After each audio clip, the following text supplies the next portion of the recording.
National Herald प्रकरणी मालमत्ता ताब्यात घेण्यासाठी ईडीकडून नोटिसा। एजेएल कंपनीच्या मालमत्ता ताब्यात घेण्याच्या हालचाली। सोनिया गांधी, राहुल गांधी हे एजेएल कंपनीचे प्रमुख भागधारक। भारतामध्ये वापरल्या जाणारं ईव्हीएम सुरक्षित। गबाड यांचा दावा भारतीय निवडणूक आयोगानं फेटाळला।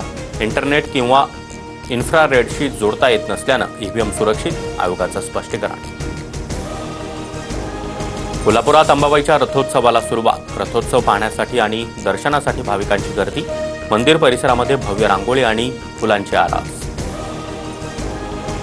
रोहित शर्माला कॅप्टन करा। शिर्डीमध्ये साईंच्या दर्शनाला आलेल्या नीता अंबानी यांच्याकडे चाहत्यांची विनंती। तर बाबा की मर्जी असं नीता अंबानी यांचं उत्तर।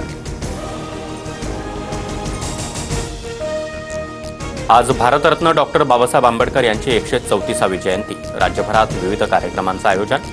चैत्यभूमीवर मोठ्या संख्येनं अनुयायी येण्यास सुरुवात। यंदा देशभरामध्ये सरासरीच्या 103% पाऊस पडण्याची शक्यता।